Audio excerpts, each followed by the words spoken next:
Hello and welcome to my channel. I am Stephanie. This is the mid-year freakout. If you couldn't tell by that thumbnail.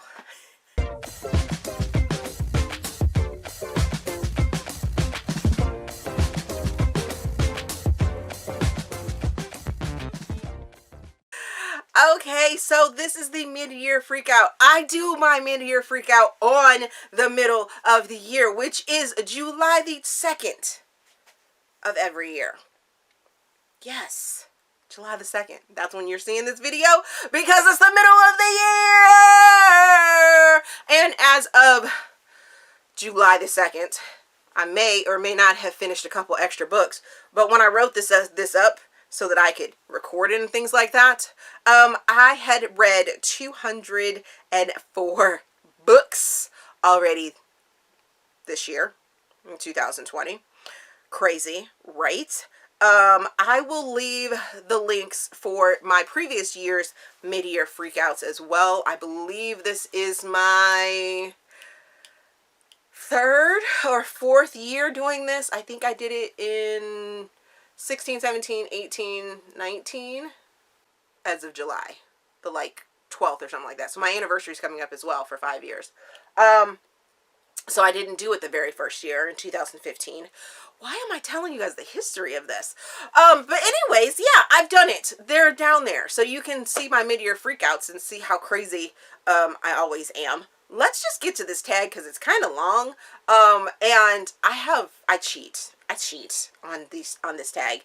I'd never just give one book usually. Quite a few of these questions have multiple answers. Just gonna put that out there. Just be ready.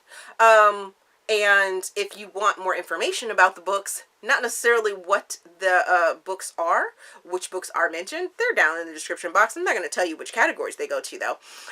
And the questions, if you want to do the mid-year freakout because you are not one of those people that did it like super early, because people think that, you know, June is the middle of the year, it's the 6th month, so let's just do the mid-year freakout on the 6th month. No! Middle of the year. Middle of the year. That's just me being me. So, questions are down there as well if you still want to participate in this, because it's fun and it's a good way to reflect on what you have read throughout the year. And with 204 books to look back on, these questions weren't all that easy. So let's get to my best book that I've read this year, which, come on now. Of course I'm going to cheat on this one because, hello, I had a lot of 5 stars. I've had a lot of 5 stars, I'm sure, already. I've lost count. I need to get back onto that as well. My tracking has been completely off. Off topic.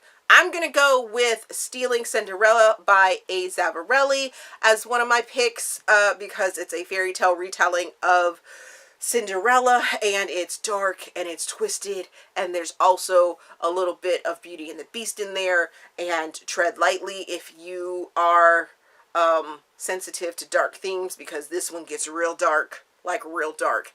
There's some kidnapping and there's a little bit of drugging that happens in this book, but I loved it. Sorry, I loved it. But then on the other spectrum, another book that I absolutely loved this year was Queen Move by Kennedy Ryan. I love this one. I saw myself in this book because this character is of a mature age and, like, my age, going through some struggles with their childhood love, and, you know, it starts off when they're children and their parents, you get to find out about them, and then it zooms ahead and you get to see them introduce themselves to each other, and it's just so much, just so amazing. This book is just amazing. Period. Kennedy, my queen. Come on now. How could this list not? And I read a book from her. So, include her. Yes, that's happening. The best sequel I read this year, of course I have 2 for this one, and that is Flame, which is Web of Desire #2 by Aleatha Romig. I absolutely love Patrick and Maddie's story, and this middle book was mwah, mwah, mwah, mwah.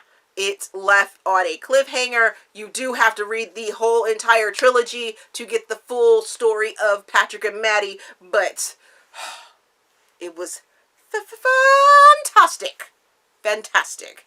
And the second book is Dirty Love, The Lion and the Mouse, #2 by Kenya Wright, who is a Black author, and amazing. Amazing. I needed to get my mafia fix, and she did it for me in this book. Oh, did she do it for me in this book? And I loved every single moment of it. Yes. Yes. On to new release I haven't read, but want to.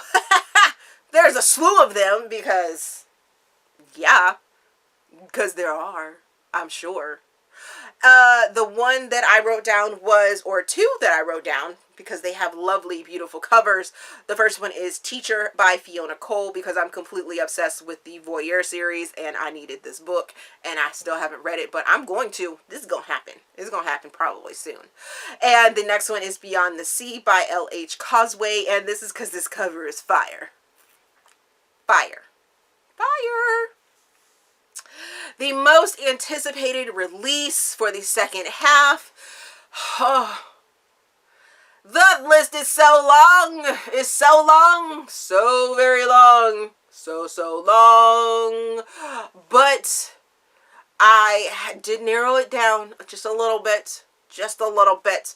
And one of the books is When No One Is Watching by Alyssa Cole. She's dabbling her toe into thrillers, and I'm gonna go ahead and dabble my little toe with her, because you guys watch my channel. I don't dip into freaking thrillers. I stay in my lane of romance. I might do a little bit of romantic suspense here and there, but from what I understand, this is a straight up thriller, and I am looking to take this journey with Alyssa Cole. Yes. And then I am definitely looking forward to my fourth Sparrow, the Dangerous Web trilogy by Aleatha Romig. I don't have any covers for this, so there's not going to be any covers there, but this is my fourth Sparrow in the Sparrow outfit that's getting his story, and I kind of need it. As soon as I finished Web of Desire, I was like, hey Aleatha, when am I going to get my fourth Sparrow story? I kind of need it like right now. And she's like, haha, it's in the works. I was like, yes. Yes. Oh, yes. Okay. Really excited about that. Alrighty. So, biggest disappointments. Surprisingly, I didn't have too many dumpster fire trash books, and I'm not going to get into and be all ranty about it. But I will say that these two books disappointed me this year, because people raved about them. I hyped one, and I feel a little bad, but it just wasn't marketed correct for me, and that was The Boyfriend Project by Farrah Rochon. I did not like this book. You know, it was a good book, but I wasn't in the mood for a women's fiction book. I was in the mood for a romance, and I didn't get a romance. So, it kind of disappointed me. And the next book just didn't work for me. Which was Sadie by Courtney Summers.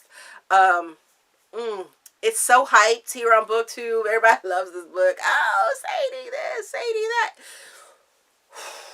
Did not work for me at all. And it was very disappointing. Very disappointing. Okay, my biggest surprise. Biggest surprise, of course, I have... actually, I got a couple for this one. Like, a lot. So, I'm putting the entire Sinister Fairytale collection in here. All of them. All of them. Because there's 16 of them, and I absolutely adored and rave about 13 of them. If you're interested to know which ones I raved about or will be raving about, I did a spotlight for these books in Veda, so check out the Veda playlist. If I can remember, I'll link it in the cards, but if I don't, I just check out the Veda playlist and look for the Sinister Fairy Tales. I don't think I used the word sinister. I think I said dark fairy tales collection spotlight. And be on the lookout, because I may be updating that, because at that time I had not read 5 of the books. 5 of the books hadn't come out yet, and now the collection is complete, and I have read all 16 of the books, and I loved 13 of them. So this collection surprised the shit out of me. Yes, very much so. And the next book, because I couldn't just not talk about this book, was Hearts on Hold. I just recently read this by Charish, Reid, and I felt seen. I felt very seen in this book. Very, very seen. It's an interracial romance. It's about librarians. It's about some friends with benefits. And yes. So, yes. Yes. Yes. So good. And if you can get the audiobook, I definitely suggest that, because it feels like you were sitting down with your girlfriend, drinking some wine, having her tell you a story. I absolutely love the narrator on this. Loved it. Oh, so much. So surprised that I felt so much for this book.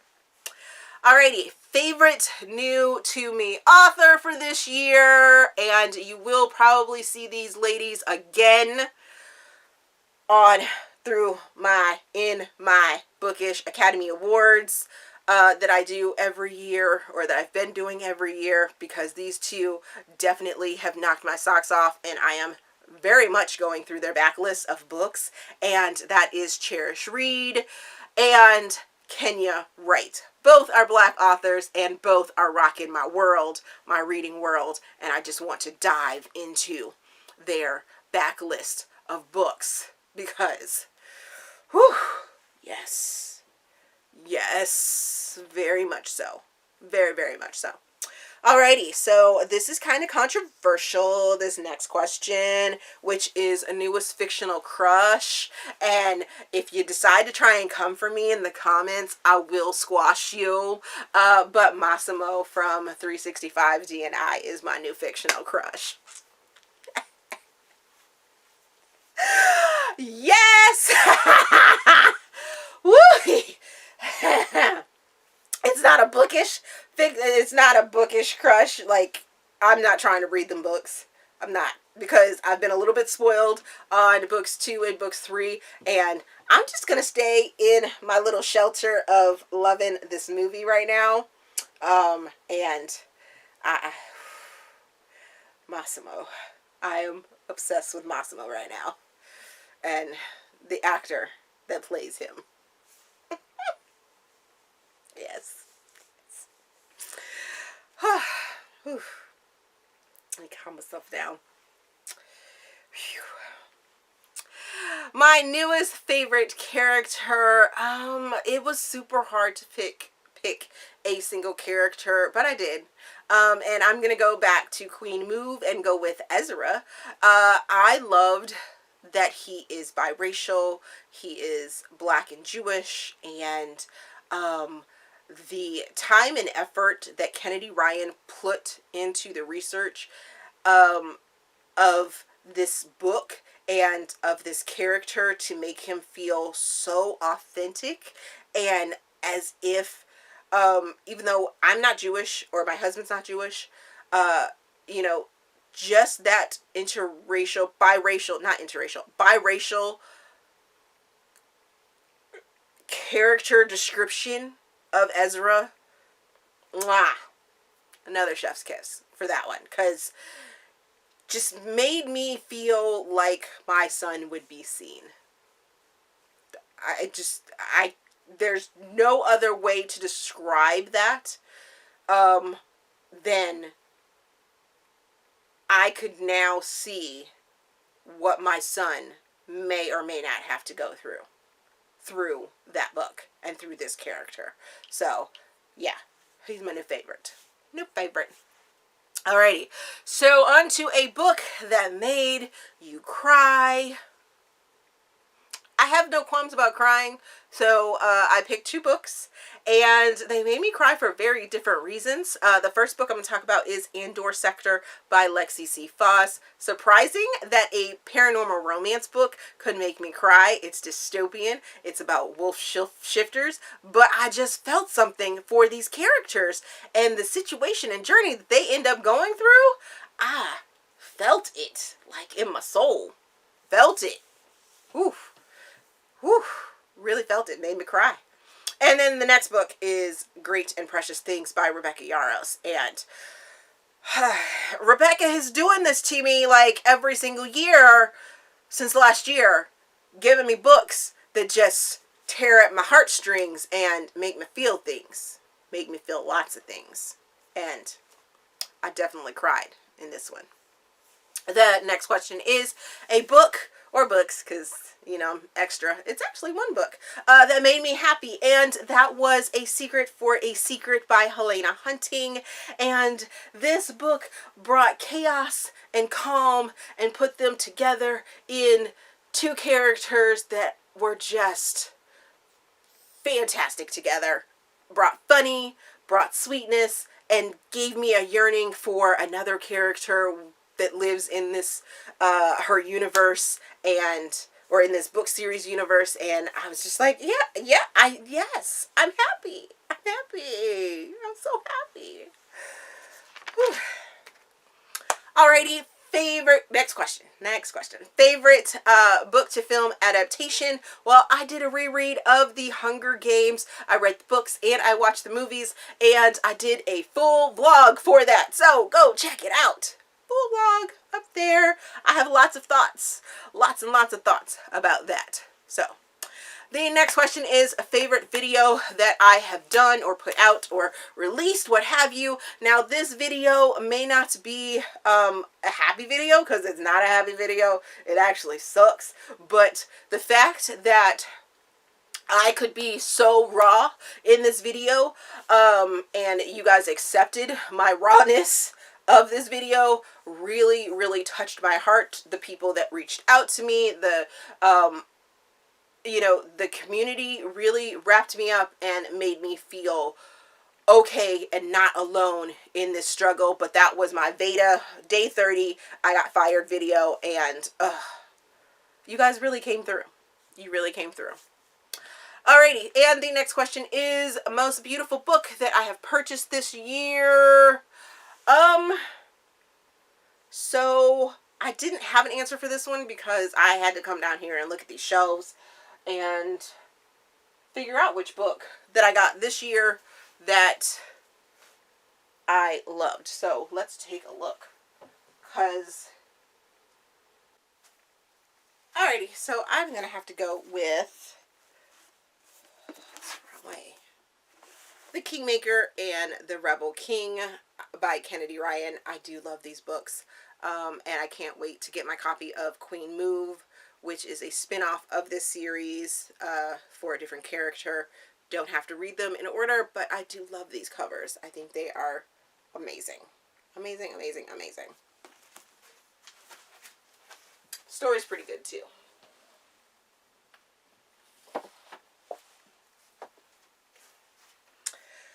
And then the final, and I didn't bring that book down here.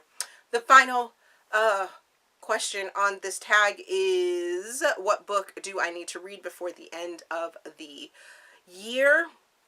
I have an entire notebook filled, well, it's only 3 pages, but it continues to grow, of NetGalley arcs that I need to read. If you watched my NetGalley arc week of video, then you can see that notebook, as well as if you continue to watch this channel, you will see that for the rest of the year, I will be randomly doing a week of NetGalley reading, or with NetGalley, and we'll just continue on with those episodes so that you guys can see the books that I read from NetGalley in real-time feelings and things like that. So that is a mid-year freak-out book tag. I'm done with it. It's the middle of the year. Here's to hoping that the rest of the year goes a little better than the first part of this year, because this year has been shitty. Has been oh so shitty. Like I said, if you want to do this tag, questions are in the description box. Also, the books that are mentioned throughout this tag are down in the description box, so that you can go check them out with the correct spelling if you missed a cover or what have you. I didn't timestamp these, so you're not going to just quickly figure out which questions go with which answers. That's not going to happen. I will link, if I talked about a video, I will link it down in the description box as well, so that you can just quickly go to those playlists, things like that. Check that description box is what I'm saying. My Ko-fi page is down there. My PayPal link is down there. If you feel like I did a good job on this and I deserve a little coin, feel free to donate, because this shit's not free. It takes time and effort and things like that. Let's see, what else? Recommendation form down there. You need the book title, the author's name, the genre in which you think it falls into, and your name, so that I can shout you out if I end up using it. What else? Feedback form is down there. Let me know how I'm doing, if there's something I can improve on. And then overall, if you think this video was amazing and you liked it, give it a thumbs up. Subscribe to the channel if you're not already subscribed. Enough of that. Thank you for watching my craziness in this mid-year freakouts, and we will see you guys in the next video.